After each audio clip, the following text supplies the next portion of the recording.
Class 10th की पूरी English को तुम मात्र 7 दिन के अंदर खत्म कर सकते हो, वो भी इन नोट्स की मदद से। ये केवल नोट्स नहीं है, इन नोट्स के अंदर तुम्हें मिल जाते हैं इंपॉर्टेंट क्वेश्चंस और उसके साथ साथ कुछ ऐसी चीट शीट मिलेंगी इन नोट्स के अंदर जिससे कि क्लास 10th की इंग्लिश के अंदर तुम्हारा एक नंबर नहीं कटेगा। तो हाय एवरीवन, मेरा नाम है प्रशांत और आज आप सभी के लिए इंग्लिश की एक ऐसी स्ट्रैटेजी लेकर आया हूं ना जिससे कि आपकी सारी प्रॉब्लम खत्म होंगी। उसके साथ साथ इंग्लिश का सिलेबस तुम अगले 7 दिन के अंदर करोगे। सबसे पहले समझते हैं प्रॉब्लम्स क्या क्या आ रही है इंग्लिश के अंदर, क्योंकि मैं बहुत सारे स्टूडेंट से बात करी है और मुझे समझ में आया बेसिकली 4 प्रॉब्लम है। सबसे बड़ी प्रॉब्लम है लिटरेचर के टफ क्वेश्चंस नहीं हो पा रहे। समरी वीडियोस तो देख लिए, बट ये समझ नहीं आ रहा है कि लिटरेचर के जो टफ क्वेश्चन आ रहे हैं, एक्सट्रैक्ट बेस्ड क्वेश्चंस आ रहे हैं, इनको कैसे करना है। उसके अलावा ग्रामर कहां से करें, ग्रामर का तो कुछ पता नहीं है। उसके अलावा रीडिंग और राइटिंग सेक्शन के लिए कोई ट्रिक होती है क्या, कोई ऐसा चमत्कार है क्या जिसकी मदद से हम कम प्रैक्टिस से कम टाइम से अच्छे मार्क्स ले आएंगे, तो वो ट्रिक भी आज मैं देने वाला हूं। उसके साथ साथ लिखने का सही तरीका क्या है। इंग्लिश में आपने देखा होगा बहुत सारे बच्चों के नंबर कट जाते हैं, क्यों? क्योंकि इन्हें लिखने का सही तरीका नहीं आता। वही तरीका आज मैं आपको बता दूंगा। कुछ ऐसे नोट्स, कुछ ऐसे कीवर्ड्स, इतनी सारी चीजें बनाकर लेकर आया हूं ना।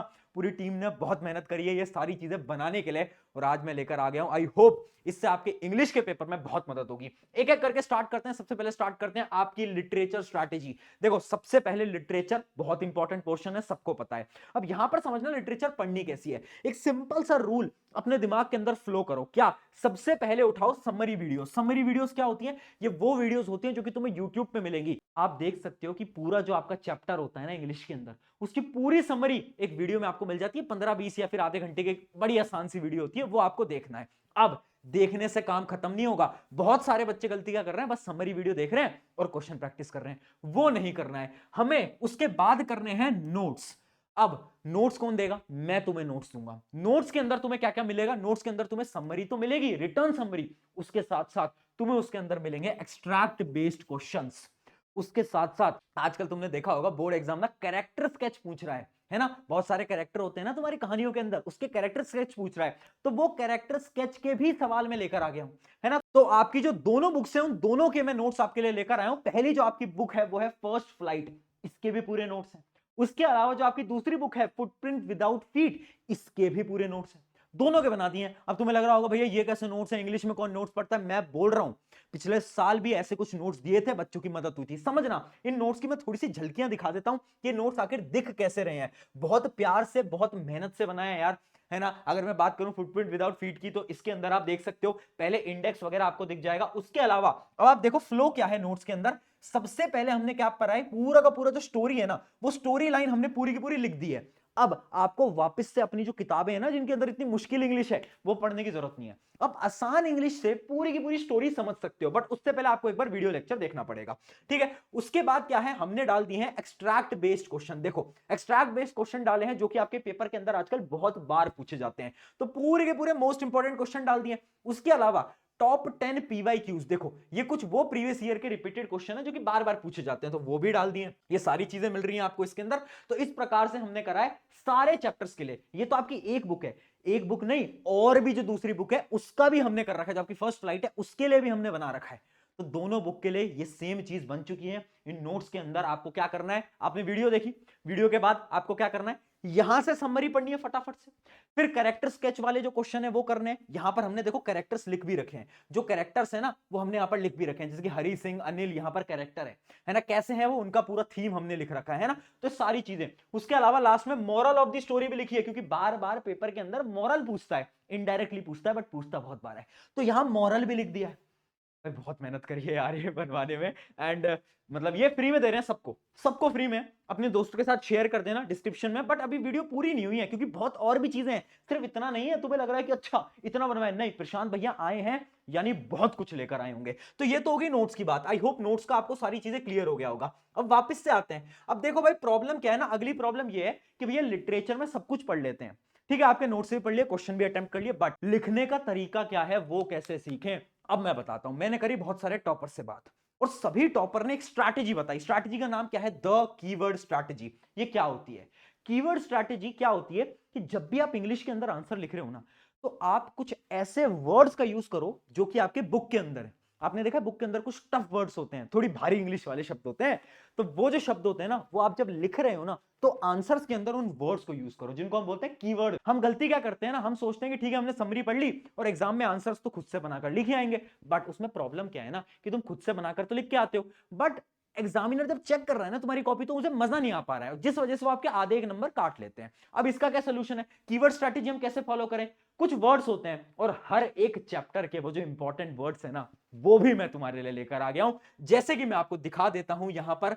यूनिक वर्ड नाम से एक आपको पीडीएफ दिखेगी नीचे डिस्क्रिप्शन में ही, तो हर एक चैप्टर है, जैसे आपका जो पहला चैप्टर है उस चैप्टर के आप देख सकते हो यहां पर हमारे जो मेन वर्ड्स हैं, वो सारे जो इंपॉर्टेंट वर्ड्स हैं ना, वो ये आप लिख रखे हैं, ये इस चैप्टर के सारे इंपॉर्टेंट वर्ड्स खत्म हो गए, ठीक है। उसी प्रकार से हमने अगले चैप्टर के भी लिख रखे हैं, तो ऐसा आपको सारे चैप्टर्स के अलग अलग वर्ड्स मिल जाएंगे। अब इन वर्ड्स का सिर्फ ये मतलब नहीं है कि आप इनको याद करो, नहीं, याद नहीं करना, इनको एक बार रीड करना है। क्यों? बहुत बार ना आजकल पेपर के अंदर ना वर्ड्स दे देते हैं और उनकी मीनिंग पूछ लेते हैं, तो आपको मीनिंग पता होनी चाहिए ना, तो एटलीस्ट एक एक बार, जैसे एम्प्लॉयर, ग्रंटिंग, ये सब क्या होते हैं, एटलीस्ट एक बार तुम्हें वर्ड पता होने चाहिए। ये सारे वर्ड तुम्हारी एनसीईआरटी के अंदर है, ये सब वर्ड के एक एक बार तुम्हें मतलब पता होने चाहिए। तो यूनिक वर्ड्स भी मैं लेकर आया हूं, तो क्या करना है, यूनिक वर्ड्स एक बार देख लेना। कभी कभार सवाल आ जाता है, नहीं आता तो तुम वर्ड्स से आंसर लिख सकते हो, जब आंसर में इन वर्ड्स को यूज करोगे ना, तो टीचर को मजा आ जाएगा और इंग्लिश के अंदर नंबर तो नहीं कटने वाले। तो लिटरेचर तो पूरी सॉर्ट हो गई, नोट्स भी हो गए, क्वेश्चन भी हो गए, कीवर्ड्स भी हो गए, सब सॉर्ट हो गया है, हर एक चीज। आई होप यहां तक आपकी इंग्लिश में मदद होगी होगी, है ना। अब बढ़ते हैं अगली चीज के ऊपर, जो कि है राइटिंग। राइटिंग पोर्शन एक ऐसी चीज है ना जहां पर तुम्हारे नंबर कट सकते हैं। क्यों? क्योंकि ना तुम्हें ना पता ही नहीं है, बहुत सारे बच्चे जिनको पैटर्न ही नहीं पता कि भाई लेटर कैसे लिखना है, उनको यही नहीं पता, वो पैटर्न में ही गलती कर देते हैं, फॉर्मेट में ही गलती कर देते हैं। तो सबसे पहले ये समझो कि मैं तुम्हारे लिए यहां पर भी लेके आया हूं चीट शीट। देखो, तुम यूट्यूब पे भी वीडियो देख सकते हो कि इंग्लिश की राइटिंग सेक्शन का जो लेटर है वो कैसे लिखते हैं, ये सब लिख सकते हो, बट मैं तुम्हारे काम को आसान कर देता हूं यार, है ना, मैं तो हूं ही तुम्हारे काम को आसान करने के लिए। तो मैं एक आपको चीट शीट दिखाता हूं, चीट शीट होती क्या है। ये रही आपकी चीट शीट, जो कि है आपकी किसकी, राइटिंग सेक्शन की। जैसे सबसे पहले बात करते हैं फॉर्मल लेटर, तो मैंने क्या करा है ना, यहां पर बहुत डिटेल में लिख दिया है कि जैसे फॉर्मल लेटर ऐसे अपने 4 प्रकार के होते हैं। अब अगर तुम लेटर टू द एडिटर लिख रहे हो ना, तो तुम्हें कुछ खास लाइनों का इस्तेमाल करना है। कुछ खास लाइन क्या होती है? कुछ खास लाइन वो होती है जो कि जब लिखोगे ना स्टार्टिंग में, तो एग्जामिनर कॉपी चेक करेगा और वो आपको नंबर दे देगा। ऐसी कुछ इंपॉर्टेंट लाइंस है ना। उसके अलावा इंक्वायरी में आपको क्या लिखना है, पूरा फ्लो दे रखा है कि पैरा 1 में क्या लिखो, पैरा 2 में क्या लिखो, पैरा 3 में क्या लिखो, एकदम फ्लो दे रखा है। इस फ्लो के अकॉर्डिंग अगर आप फॉलो करोगे ना, नंबर नहीं कटने वाले। ये देखो पूरा का पूरा फॉर्मेट दे रखा है, हर एक चीज दे दी है। अगर मैं बात करूं एनालिटिकल पैराग्राफ, तो उसमें भी मैंने कुछ इंपॉर्टेंट लाइंस दे दी हैं कि देख भाई, इंपॉर्टेंट लाइंस ये यूज कर लेना इंट्रोडक्शन के लिए, उसके अलावा और ये पॉइंट्स यूज कर लेना, फिर क्वांटिटीज को डिस्क्राइब करने के लिए ये यूज कर लेना। उसके बाद कुछ क्वेश्चन भी दिए हैं प्रैक्टिस करने के लिए, और समझाया भी है कि देख अगर ये एग्जाम्पल होगा तो मैं इसको कैसे लिखूंगा, मैं इस प्रकार से इसको लिखने वाला हूं। तो डिटेल में आपका यहां पर राइटिंग सेक्शन भी समाप्त होता है। पहले लिटरेचर खत्म करेंगे, फिर क्या करेंगे, फिर राइटिंग सेक्शन। राइटिंग सेक्शन बहुत इंपॉर्टेंट है, बस पीडीएफ उठाओ, समझ लिया फ्लो, समझ आ गया, 2-3 क्वेश्चन प्रैक्टिस कर लेना, लिख लिख के प्रैक्टिस करना बहुत इंपॉर्टेंट है, नहीं करोगे बहुत बड़ी प्रॉब्लम है। तो ये भी समझ आ गया, चलो यार ये बहुत बढ़िया बात है। अगला है अपना रीडिंग पोर्शन। ये एक ऐसा पोर्शन है जिसमें मैं हर साल देखता हूं बच्चों के नंबर कट जाते हैं। मेहनत क्या होता है ना, हम रीडिंग पोर्शन की करते नहीं है। हमें ऐसा लगता है रीडिंग पोर्शन में क्या करना है, वो अनसीन पैसेज आएगा, उसको पढ़ेंगे और ना आंसर लिख देंगे। भाई एक चीज समझ लो, पहले बोर्ड एग्जाम के जो पैसेज आते थे ना, रीडिंग पोर्शन, वो आसान आती थी, अब आसान नहीं आती। अब एक ऐसी इंग्लिश एक तो लिख के देते हैं, एकदम टफ इंग्लिश, और जो क्वेश्चन होते हैं ना, वो डायरेक्टली नहीं होते, इनडायरेक्टली होते हैं। क्या सोल्यूशन है? कुछ नहीं करना, सिंपल सोल्यूशन है। क्या? सॉल्व बाय टाइमर मेथड, कोई और ऑप्शन नहीं है। देखो, हर रोज मात्र आधे घंटे दे दो, इंग्लिश का पेपर ही सबसे पहले, तो आधे घंटे दे दो। हर रोज क्या करो, हर रोज सिर्फ 30 मिनट दे दो। क्या करना है, एक टाइमर लगा दो, एक टाइमर लगा दो, और देखो 30 मिनट के अंदर तुम कितने पैसेज सॉल्व कर सकते हो, है ना। सैंपल पेपर तो सबके पास होंगे, नहीं लिए तो ले लेना, लिंक डिस्क्रिप्शन में दे रहा हूं। सैंपल पेपर उठाया, इंग्लिश का उठाया, और बस रीडिंग पोर्शन करो, पूरा सैंपल पेपर मत करो, है ना, इतने सैंपल पेपर तुम वैसे भी नहीं कर पाओगे, टाइम कम है। सिर्फ रीडिंग पोर्शन उठाया, आधे घंटे का टाइमर लगाया, और देखो कि तुम कितने क्वेश्चंस कर पा रहे हो। ये बहुत इंपॉर्टेंट है, टाइमर मेथड। पता है क्यों? क्योंकि अगर इंग्लिश का पेपर थोड़ा सा लेंदी आया ना, तो रीडिंग पोर्शन तुम्हारा खराब हो जाएगा, क्योंकि इसमें बच्चे बहुत समय खराब करते हैं। इस वजह से टाइमर मेथड लगाओ और इसको सॉल्व करो, बस इतना ही इसके अंदर करना है। अब बढ़ते हैं लास्ट, क्या, ग्रामर स्ट्रैटेजी। देख भाई, एक तो ग्रामर बहुत कम मार्क्स की आएगी, पहली चीज। दूसरी चीज, ग्रामर हमेशा लास्ट में करना। मान लो तुम्हारा एग्जाम है और 4-5-6 दिन बचे, ग्रामर तब पढ़नी है, उससे पहले ग्रामर नहीं पढ़नी। पता है क्यों? दो प्रकार के स्टूडेंट होते हैं, एक वो स्टूडेंट जिनकी ग्रामर बचपन से अच्छी होती है, और एक होता है मेरे जैसे यानी तुम्हारे जैसे, जिनकी ग्रामर जो है बहुत बेकार होती है। हमें बचपन से कुछ नहीं समझ आया ग्रामर में, और जब ग्रामर के सवाल आते हैं तो हमें कुछ समझ नहीं आ पाता है। क्या सोल्यूशन है? अगर तुम वो बैक बेंचर हो, अगर तुम टॉपर हो, कोई टेंशन नहीं है, तुम्हें कुछ मत पढ़ो, तुम्हारी ग्रामर थोड़े बहुत नंबर की आएगी, वो तुम कर लोगे। बट अगर तुम बैक बेंचर हो, क्या करो? अभी कुछ नहीं करना, जैसे एग्जाम एकदम पास आ जाए, 4-5 दिन बचे हो, क्या करना है? तुम डायरेक्टली वीडियो उठाओ, यूट्यूब पे सर्च करना, मैं लिंक भी दे दूंगा डिस्क्रिप्शन के अंदर, class 10th English grammar one shot. आधे घंटे, 1 घंटे, 2 घंटे के अंदर ना लोगों ने पूरी ग्रामर बड़ी आसान तरीके से समझा रखी है। तो तुम्हें क्या करना है? वो ग्रामर बस तुम्हें पढ़ लेनी है डायरेक्टली, और कुछ भी करने की जरूरत नहीं है। यानी तुम ग्रामर पढ़ लोगे डायरेक्टली वन शॉट से। उसके बाद तुम्हें क्या करना है? बस वीडियो से क्वेश्चन सॉल्व करने हैं, क्योंकि उन वीडियोस के अंदर ना क्वेश्चन सॉल्व कराते हैं ग्रामर के, बेसिकली वो ट्रिक्स भी बताते हैं और क्वेश्चन भी सॉल्व कराते हैं। तो उन क्वेश्चन को सॉल्व कर लेना है। और एक चीज नोट की गई है कि ग्रामर के जो पैटर्न होते हैं ना वो सेम होते हैं।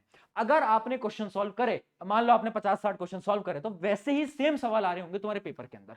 तो ग्रामर की उतनी लोड नहीं लेनी, टेंशन नहीं लेनी, सबसे आसान पोर्शन है। ज्यादा समय कहां देना है? अगर लिटरेचर नहीं हुआ है, पहले लिटरेचर करो, राइटिंग होते ही फिर रीडिंग सेक्शन।